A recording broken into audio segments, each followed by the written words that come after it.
que el libro recoge, como cualquier biografía, pues la vida del personaje principal, ¿no? Yo hablo de sus antepasados, de sus abuelos, de sus padres, de sus suegros, de su esposa, de su niñez, su juventud, su formación como empresario.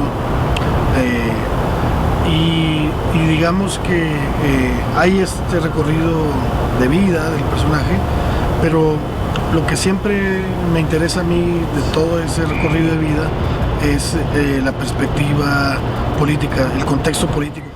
Siempre lo político es lo que va guiando esta biografía, y me parecía también un ejercicio como de honestidad con el lector, como aclararle que no era una biografía donde ibas a encontrar las técnicas de negocios que Slim usa o su credo empresarial, que todo eso está, por supuesto, pero el énfasis que a mí me interesa que el lector se lleve de esta lectura es el énfasis político. Un pobre mago, porque no tengo ningún truco, ahí sí no tengo un as bajo la manga, ni un sombrero saliendo ni un conejo saliendo del sombrero. Yo pues hice lo que hay que hacer cuando investigas algo, que es buscar a los personajes que te parecen más importantes para poder contar tu historia.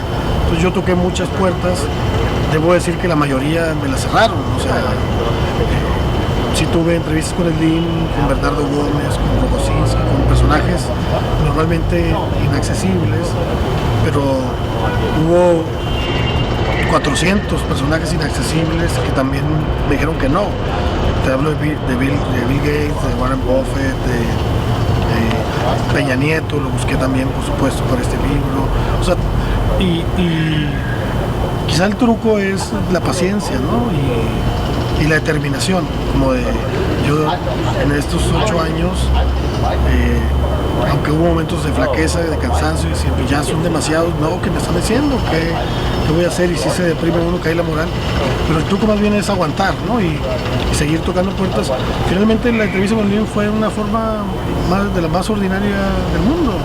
O sea, yo había hecho una solicitud formal de entrevista y 4 años después me busca alguien de su oficina, me dice que Slim me va a recibir para contestar mis preguntas. Yo llego con un temario, él lo ojea un poco el temario, me dice, está bien, no hay problema, y empezamos la primera de varias entrevistas, ¿no? Pero fue así, no hay ninguna concertación ni ninguna producción especial. Creo que él vio en la primera entrevista que yo sí había investigado muchísimo sobre su vida. Yo llegué con un maletín lleno de papeles, había momentos en los que yo tenía con mucha precisión fechas y números que él estaba como respondiéndome y dudaba, y yo le daba en la fecha el número, como que le dio me parece, eso creo, la sensación de que sí había hecho yo el trabajo previo. Yo siempre hago las preguntas, o sea, con respeto, como debe ser, ¿no? Pero hay que hacer las preguntas, si no, esto es una simulación, no estás haciendo periodismo, estás haciendo relaciones públicas, estás haciendo otras cosas. Yo creo que hay que hacer las preguntas que se tienen que hacer, siempre con respeto. Yo he entrevistado a sicarios de los Zetas, a capos del cártel Sinaloa, no sé, a mucha gente donde, digamos, quizás la respuesta no es que se levanten de la mesa, sino que pueden sacar una pistola, ¿no? Pero sí creo que tiene que quedar claro que tú estás ahí como periodista, ¿no? Y entonces que tú vas a hacer preguntas incómodas, pero creo que a veces también tiene que ver la forma en la que uno hace las preguntas. Si uno es respetuoso, yo sé que, y pasó, él se molestaba y me decía, ¿por qué te interesa eso, no? ¿Por qué me preguntas eso? Entonces yo decía, bueno, porque ya yo daba una explicación, porque también el entrevistado tiene derecho a rebatir las preguntas, ¿no? A decir, explícame cuál es la importancia de tu pregunta en el contexto de esta entrevista que hemos acordado. Entonces yo explicaba, ¿no? Pues la Legiones de Cristo, pues por esto, o el PRI, por esto, Salinas de Gortari, pues por esto. Y él se molestaba, y fueron entrevistas muy intensas.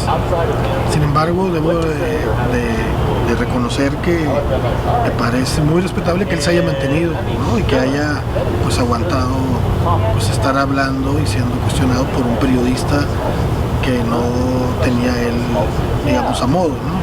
Yo planteé esa pregunta como autor del libro, entre otras, pero esa pregunta la planteaba sobre todo por el tema de la filantropía, que es un tema donde me parece que Slim ha quedado todavía a deber, sobre todo a México, ¿no? Que es un país donde él ha hecho la mayor parte de su fortuna, de su riqueza, y donde la filantropía de él me parece que, si bien es una filantropía pues importante, quizás superior a cualquier otra filantropía, pero está muy por debajo de lo que están haciendo los hombres que tienen su nivel de riqueza, como Warren Buffett, como Bill Gates, o esto que acaba de hacer Zuckerberg, el mentor de Facebook, ¿no? Que acaba de anunciar que va a donar el 99% de sus acciones de Facebook, 45,000 millones de dólares. O sea, entonces la filantropía de Slim me parece que podría ser, para tener un instrumento concreto de medición de la generosidad,